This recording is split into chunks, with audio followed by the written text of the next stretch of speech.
नमस्कार, आप सभी का स्वागत है।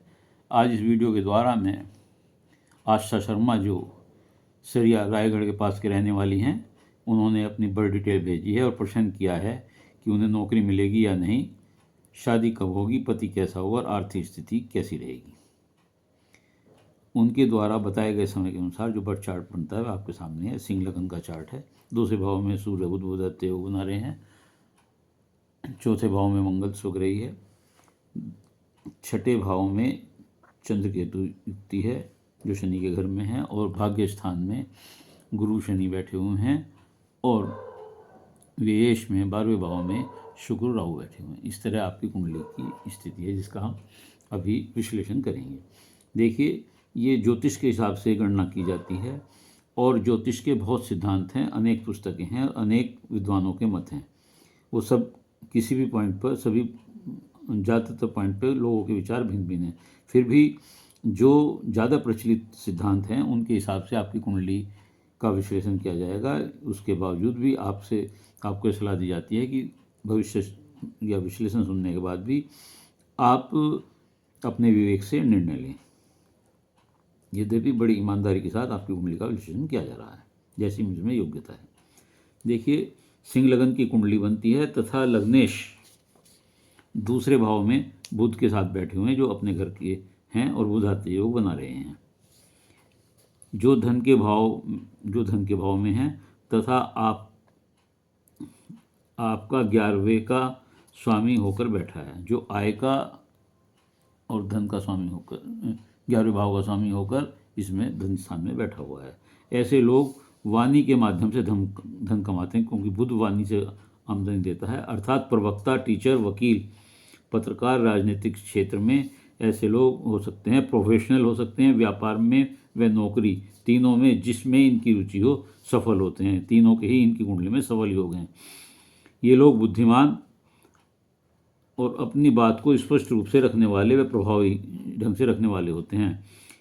दूसरों की वस्तुओं का बखूबी इस्तेमाल करना जानते हैं, माहिर होते हैं उस काम में। वित्त विभाग, कानून क्षेत्र, सरकारी वकील के पद को प्राप्त कर सकते हैं, और नौकरी का योग इनकी कुंडली में इस प्रकार है। तीसरे भाव में जिसका स्वामी शुक्र है और वह 10वें भाव का स्वामी होकर विदेश भाव में 12वें भाव में बैठा हुआ है। ऐसे लोग विदेशी वस्तुओं के माध्यम से धन कमाते हैं, या उनका कोई आवागमन या संबंध आमदनी का विदेश भाव से बनता है। 12वें भाव में शुक्र जो है वो राहु के साथ बैठा है। इलेक्ट्रॉनिक, आईटी क्षेत्र, कंप्यूटर पार्ट्स, कैमरे का काम, हॉस्पिटल, जेल व विदेश से संबंधित कार्यों से इन्हें लाभ प्राप्त होता है। अपने लोगों के साथ ज़्यादा नहीं रहते, खर्चा अधिक करते हैं। 12वें शुक्र राहु की युक्ति के कारण ऐसे लोग प्यार में, लव अफेयर्स में सभी सीमाएं लांघ देते हैं, पार कर देते हैं। प्यार का विशेष जुनून चढ़ता है ऐसे लोगों को। आध्यात्मिक विचार और इस तरह के भौतिक विचारों के बीच एक द्वंद्व चलता रहता है इनके बीच में। चौथे भाव में मंगल बैठे हुए हैं जो सुग्रही हैं, और मंगल वाहन का, मकान का, जमीन का स्वामी होता है, और ये सुख इन्हें मिलेगा।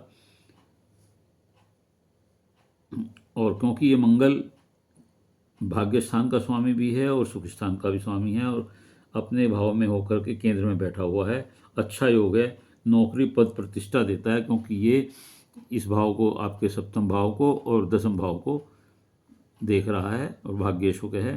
तो ऐसे लोगों को अच्छी नौकरी मिलने की संभावना काफ़ी कुछ होती है। पद प्रतिष्ठा सब इन्हें प्राप्त होती है।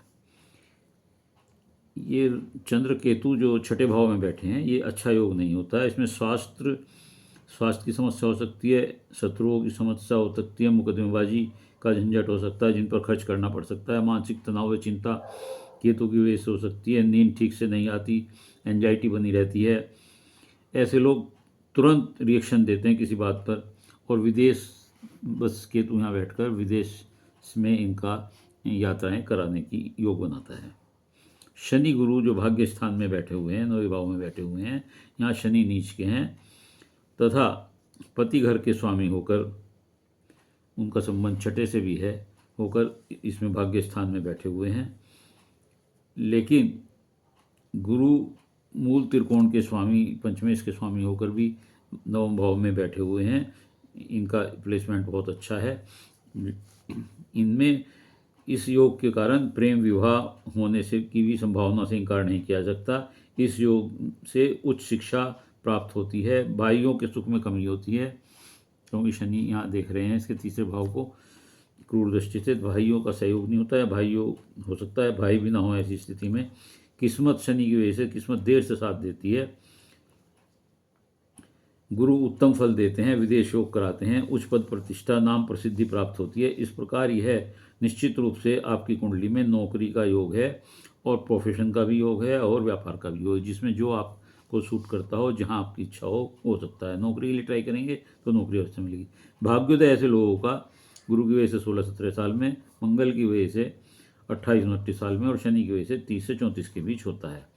अर्थात नौकरी का योग आपका 28 से 29 के बीच बनता है तथा विवाह का योग शनि के कारण कुछ देर से होगा, जो 30 या 30 के बाद बैठता है। विवाह में यदि प्रेम विवाह है तो आप जल्दबाजी ना करें, सोच समझ कर निर्णय लें। लड़का पराक्रमी होगा। वैसे भी यदि प्रेम विवाह आप करते हैं तो लड़का आपकी पसंद का होगा, ठीक ही होगा।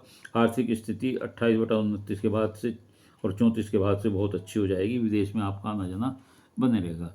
तो ऐसी स्थिति में आपका प्रश्न पति कैसा होगा, नौकरी मिलेगी या नहीं मिलेगी और आर्थिक स्थिति क्या होगी, सब मिल गया है। उपाय के लिए आप शनि के लिए पीपल पर तेल का दीपक जलाएं।